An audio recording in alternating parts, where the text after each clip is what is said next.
I thank you. I thank you all for coming and remembering my son, my child, my firstborn.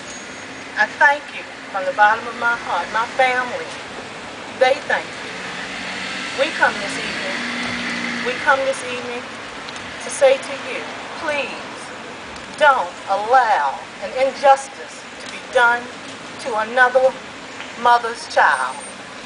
And by that injustice, I mean the crime that's occurring, the murders that are occurring.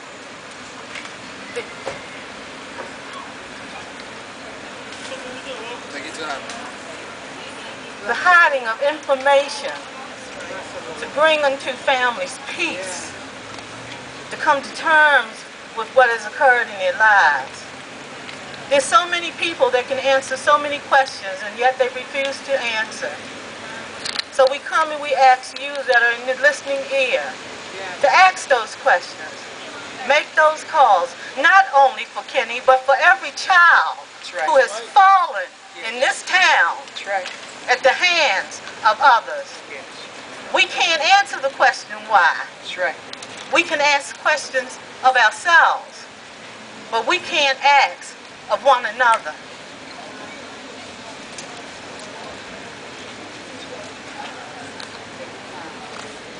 You know, Kenny loved people. He truly did. And he was a good person. He truly was. He wanted all of us to be successful. He wanted each and every one of us to know that we could keep a roof over our head, that we could put food on our table, and that our children could become educated and have a better life, a quality of life.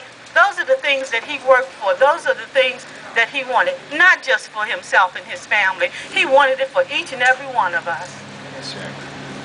I don't know how to deal with what I'm going through. All I know is I'm coming through.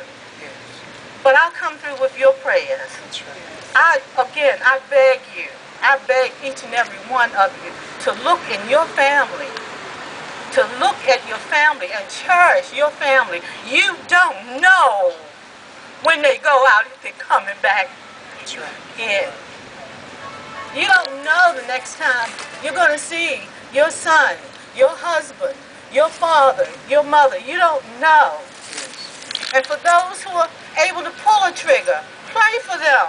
Somebody didn't touch them and love them. Somebody didn't teach them the value of being alive, of enjoying a life given by God. Someone didn't do that.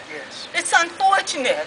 And we can't be angry with them. We have to pray for them as well. The first one was by Langston Hughes. And he said, well, son, I'll tell you, life for me ain't been no crystal stage. That's right. It's had tacks in it and boards torn up and places with no carpet on the floor. It's been bare. But all the while I've been reaching landings and turning corners and sometimes going in the dark where there ain't been no light. So boy, don't you sit down on the steps because you find it's kind of hard. And don't you fall now. That's right. Well, I'm still going, honey. That's right. I'm still climbing and life for me ain't been no crystal stairs. No crystal stairs. That's right. The other poem is by an anonymous. You like anonymous. When things go wrong as they sometimes do, Take your time. Take your time, Mom. It's all right. It's all right. It's all right. God is good. God is good. It's all right. Take your time, Mom. when things go wrong, as they sometimes will, and the road you're trudging seems all uphill. That's right. When the funds are low and the debts are high. That's right. And you want to smile, but you have to sigh. Wow. When care is pressing down a bit, rest if you must. That's right. But don't quit. Don't quit. Don't Life quit. is fun with its twists and turns. That's right. As every one of us will sometimes learn. And many a failure can turn about. That's right. And they might have won had they stuck it out. Wow. Don't give up. That's Though right. the pace seems slow. Don't give up. You might succeed with another blow. Absolutely. Success is failure turned inside out. That's right. The silver tint of the cloud of doubt, and you'll never know how near you are. Because it might be near when it seems so far. Let's give her a round of applause. Stick to the fight when your heart is hit. It's when things seem worse that you mustn't quit. That's right. All right. Sylvia Harris.